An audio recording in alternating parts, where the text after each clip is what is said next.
HSC পরীক্ষা 2025 বাংলা প্রথম পত্রে এমসিকিউ সমাধান। আমার কাছে আছে ঘ সেট দিনাজপুর বোর্ড। সম্পূর্ণ ভিডিওটি আপনারা দেখুন এবং লাইক কমেন্ট শেয়ার করুন।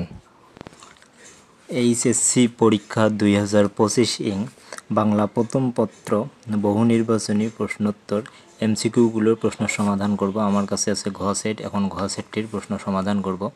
যারা চ্যানেলটিতে এখনও পর্যন্ত সাবস্ক্রাইব করেনি তারা চ্যানেলটিতে সাবস্ক্রাইব করে পাশেই থাকবেন। চলে যাচ্ছি সমাধানে।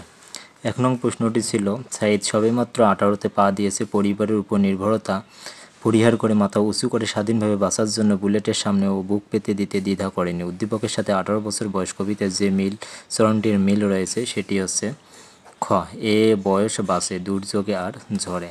2 নং প্রশ্নটি, মুক্তিযুদ্ধের সময় নুরুল হুদা কয়বার বাসা পরিবর্তন করে? সঠিক উত্তর খ, 4 বার।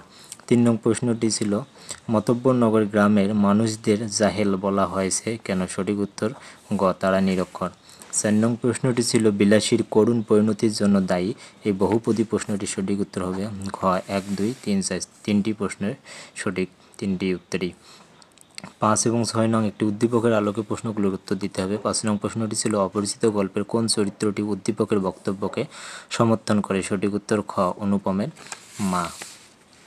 6 নং প্রশ্নে চলে যাচ্ছি। 6 নং প্রশ্নটি ছিল, উক্ত চরিত্রে কোন বৈশিষ্ট্যটি প্রাধান্য পেয়েছে? সঠিক উত্তর খ, ব্যক্তিত্বহীনতা। 7 নং প্রশ্নটি ছিল, কাজী নজরুল ইসলাম কত খ্রিস্টাব্দে জন্মগ্রহণ করেন? সঠিক উত্তর ক, 1861। 8 নং প্রশ্নটি ছিল, আব্দুস সাত্তার মৃধা কোন বিষয়ের প্রফেসর ছিলেন? সঠিক উত্তর ঘ, জিওগ্রাফি।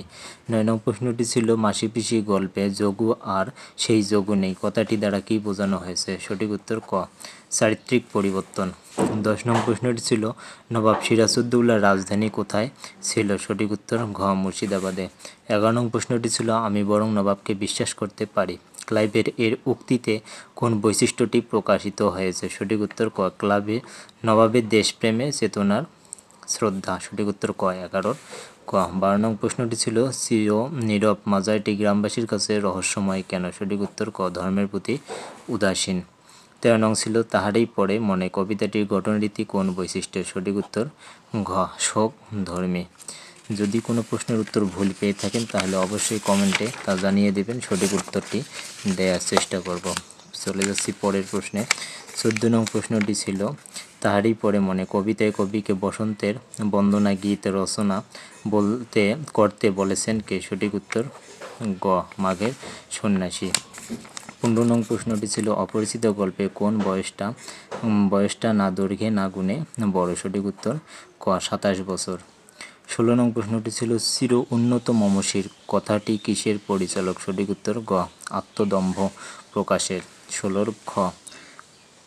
17 এবং 18 নং প্রশ্নের জন্য একটি উদ্দীপকের আলোকে প্রশ্ন দুটির উত্তর দিতে হবে।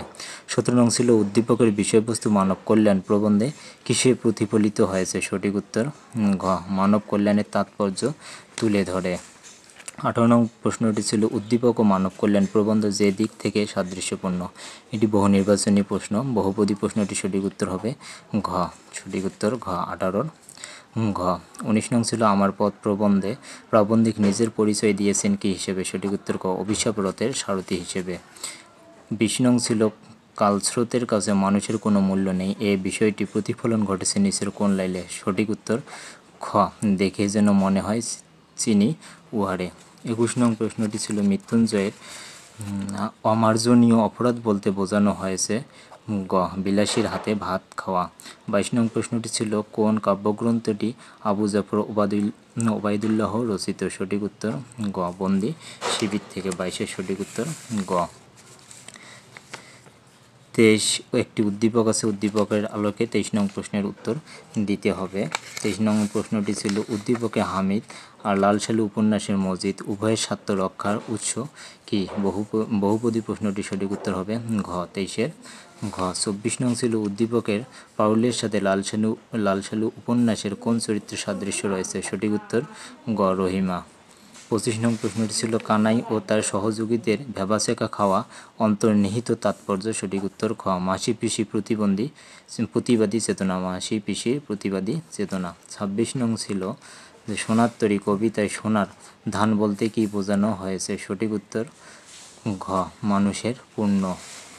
27 নং ছিল 18 বছর বয়স অহরহ উকি দেয়, সঠিক উত্তর গ বিরাট দুঃসাহসীরা। 28 এবং 29 নং একটি উদ্দীপক আছে, উদ্দীপকের আলোকে প্রশ্ন দুইটির উত্তর দিতে হবে। 28 নং ছিল উদ্দীপকের ভাব প্রতিদান কবিতায় কোন ভাবটিকে ধারণ করেছে, সঠিক উত্তর ক সাম্যবাদ। 29 নং ছিল উদ্দীপক ও আলোচ্য কবিতায় প্রকাশ পেয়েছে, এই বহুপদী প্রশ্নটি সঠিক উত্তর হবে ঘ 1 2 3 তিনটি সঠিক উত্তর। 30 নং প্রশ্নটি ছিল ভাষা শহীদের ঝলকিত রক্তের বুদবুদ কোনটি, সঠিক উত্তর ঘ কৃষ্ণচূড়া 30-এর ঘ। যারা টিকটক এবং ফেসবুক পেজ থেকে দেখতেছেন তারা অবশ্যই পেজটিকে ফলো দিয়ে পাশে থাকবেন। যদি কোনো এমসিকিউ ভুল উত্তর পেয়ে থাকেন অবশ্যই কমেন্ট করে জানাবেন, সঠিক উত্তরটি দেওয়ার চেষ্টা করব। ভালো থাকবেন, সুস্থ হবেন, দেখা হবে আবার কোনো নতুন ভিডিওতে।